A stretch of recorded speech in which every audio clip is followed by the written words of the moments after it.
Assalamualaikum sahabat, apa kabar? Di siang hari yang cerah ini kita jumpa lagi. Ada satu informasi penting yang akan kami sampaikan kepada Anda. Tahukah Anda bahwa darah adalah kehidupan? Kehidupan bagi tubuh kita. Ya. Darah ini adalah merupakan media yang menyalurkan zat-zat gizi yang dibutuhkan oleh sel, ya, sehingga tubuh kita menjadi sehat. Darah ini akan sehat, ya, karena apa? Karena makanan yang kita makan itu adalah makanan sehat, makanan yang bergizi dan seimbang, yang sesuai yang dibutuhkan oleh tubuh kita. Makanan ini, ya, akan bermanfaat untuk sel itu karena apa? Karena mesin pengolah, ya, yang ada pada tubuh kita, yaitu sistem pencernaan kita yang berpusat ada di lambung. Kalau sistem pencernaan kita ini sehat, maka darah pun sehat dan tubuh pun akan sehat. Nah, untuk kali ini kami akan membedah tentang, ya, mesin pencernaan kita atau sistem pencernaan. Teman-teman semua, sistem pencernaan kita ini dimulai dari mulut sampai anus. Itu kalau ditarik lurus atau ditarik garis lurus, ya, itu panjangnya adalah lebih kurang 9 meter. Ya. 9 meter, wow, cukup panjang kan? Ya. Nah, diawali dari mulut. Jadi makanan yang kita makan ini, itu pencernaan awal itu ada di mulut. Ya. Mulut ini fungsinya cukup banyak dalam mencerna. Kenapa? Yang pertama, fungsi mulut ini adalah, ya, dengan gigi yang ada di dalamnya itu melumatkan, ya, melumatkan makanan yang kita makan. Jadi ketika kita makan, ya, itu dikunyah dengan digigit, ya, ini akan menyederhanakan makanan tersebut sehingga apa? Sehingga akan lebih mudah, ya, dan lebih cepat dicerna di lambung, ya. Ingat pelajaran SD, ya, berapa kali kita kunyah? Sekitar 32 kali. Nah, selain itu juga di mulut ada namanya enzim amilase. Ya, enzim amilase ini fungsinya adalah untuk apa? Untuk mencerna makanan-makanan yang golongan karbohidrat, ya. Jadi kalau kita kunyah, ya, maka akan keluarlah air liur dari mulut kita yang mengandung enzim amilase. Maka apa? Maka ketika makanan yang mengandung karbohidrat itu masuk ke dalam lambung, dia sudah katakanlah separuh jalan terselesaikan di mulut, ya. Jadi meringankan kerja lambung. Nah, ini jadi kenapa kita perlu mengunyah dan menggigit makanan, ya, agar apa? Agar lambung kita lebih ringan untuk bekerja. Setelah makanan dikunyah dan kita telan, itu melewati kerongkongan dan kemudian masuk ke dalam, ya, mesin terbesar dalam pencernaan, yaitu lambung. Nah, lambung ini terdiri adalah di dindingnya itu ada kelenjar, ya, kelenjar lambung yang jumlahnya lebih kurang 35 juta, ya. Banyak sekali. Fungsinya apa? Yaitu mereka membuat yang namanya getah lambung. Ya, getah lambung inilah yang apa? Yang akan mencerna makanan yang masuk ke dalam lambung. Ya, kandungan terbesarnya adalah asam hidroklorat. Ya, asam hidroklorat, ya, ini yang akan mencerna makanan. Di samping itu juga ada pepsin, gastrin, dan lain sebagainya. Ya, nah, ini proses yang ada di lambung. Nah, dengan zat-zat tersebut, ya, di samping itu juga dibantu dengan adanya kontraksi dari lambung, ya, dengan memeras-meras makanan tersebut, karena lambung itu ada 3 lapisan yang memiliki fungsi untuk apa?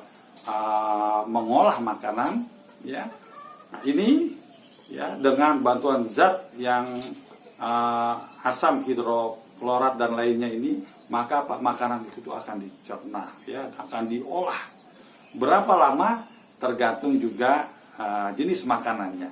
ada yang cukup 2 jam bahkan kurang, ya. Ada juga yang butuh waktu 6 jam. Seperti lemak-lemakan, ya, dari lemak-lemak hewani khususnya, ya, daging-dagingan yang mengandung lemak itu bisa sampai 6 jam, ya. Gitu. Tapi kalau itu, ya, ikan itu sekitar 2 jam, ya, itu bisa dicerna di dalam lambung. Apalagi buah-buahan akan lebih cepat, ya. Nah, ini akan apa? Akan diolah di lambung, ya, di lambung, ya, sehingga apa? Sehingga akan menghasilkan yang tadinya bentuk padat itu menjadi bentuk seperti bubur. Untuk apa? Dialirkan kepada sistem pencernaan berikutnya. Nah, agar lambung kita sehat, ya, apa yang kita lakukan? Setelah malam hari, ya, kita istirahatkan sistem pencernaan kita lebih kurang selama 12 jam, ya. Ya, ibarat mesin sebuah mobil, sebelum kita gunakan, yaitu kita panasi dulu, ya. Kenapa kita panasi dulu? Supaya siap mobil itu kita jalankan. Oli-oli mobil itu sudah berfungsi dan sebagainya. Nah, begitu juga di lambung, ya. Yang kita lakukan adalah dengan apa? Ketika bangun tidur di pagi hari, ya, kita makan apa? Makan buah-buahan, atau boleh juga dibuat jus, tapi jus murni, tidak dicampur gula dan lain sebagainya, ya. Nah, itu kita makan buah-buahan, ya, beberapa jenis. Ini tujuannya apa? Untuk apa? Untuk selain membuat lambung tidak terlalu asam, ya, dengan istilah membasahkan, ya, juga apa?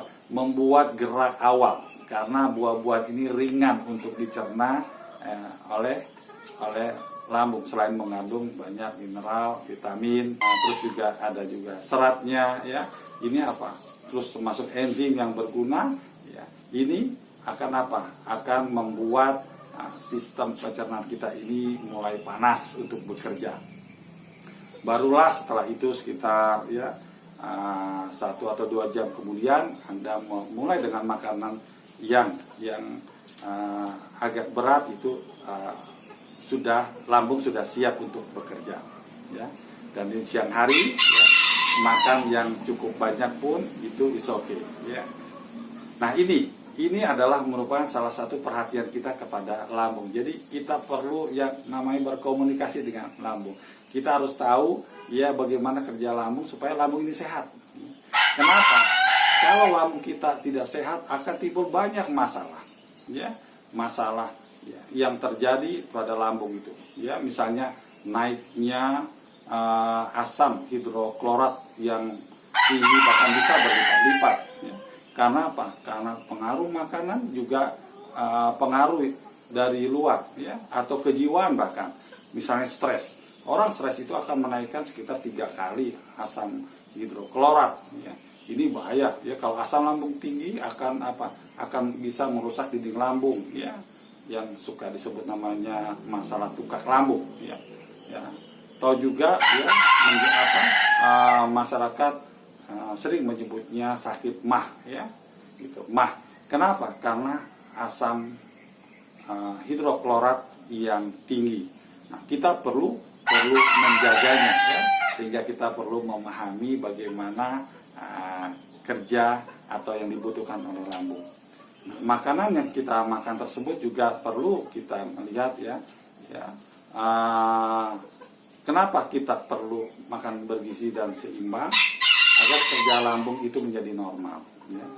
Ya. Hindari pula makanan yang terlalu pedas, karena membuat lambung ini jadi merah dan seperti bengkak, ya. Ya, boleh tapi jangan terlalu, ya. Terus juga hindari juga apalagi minuman beralkohol, ya. Ya, terus juga makan makanan yang mengandung lemak jahat yang tinggi, ya, lemak jenuh, rantai panjang, ya, lemak trans, dan juga yang lainnya yang sulit untuk dicerna di lambung, ya, khususnya ini pun sebaiknya dihindari. Dan satu hal juga, ya, optimalnya lambung ini bekerja juga tergantung dengan suhunya. Suhu normal lambung bekerja adalah 30 derajat Celcius. Nah, kalau seorang itu, ya, karena sebelum makan atau pas setelah makan dia makan makanan atau minum yang dingin, ya, apalagi yang sangat seperti es krim dalam jumlah tertentu, itu bisa menurunkan suhu lambung bisa sampai 26 derajat Celcius. Nah, kalau sampai suhu tersebut, apa yang terjadi? Lambung itu bisa istirahat bekerja lebih kurang 30 menit ya. Nah, jadi hindari makan makanan atau minuman yang dingin, apalagi itu ketika apa? Ketika kita sedang makan. Jadi hindari hal tersebut. Terus apalagi ya? Apalagi yang mempengaruhi kerja lambung. Ketika kita setelah makan, hindari kita melakukan olahraga berat ya. Kenapa? Kenapa ketika kita melakukan olahraga berat, maka darah itu akan fokus kepada olahraga tersebut ya, kepada otot-ototnya. Sehingga konsumsi darah untuk yang lainnya, khususnya lambung, itu akan jauh berkurang, dan ini akan mengganggu proses pencernaan. Namun juga kita tidak boleh setelah makan langsung tidur, ini juga akan mengganggu. Jadi apa yang kita lakukan, kita tetap gerak ya. Misalnya dengan jalan santai, itu bagus sekali untuk apa? Untuk lebih mengaktifkan sistem pencernaan kita, khususnya lambung kita ya. Nah teman-teman semua, masih banyak lagi yang mempengaruhi, paling tidak secara intinya adalah hal-hal tersebutlah yang bisa mempengaruhi pencernaan kita. Jadi kita perlu jaga mesin utama pencernaan tubuh, yaitu lambung.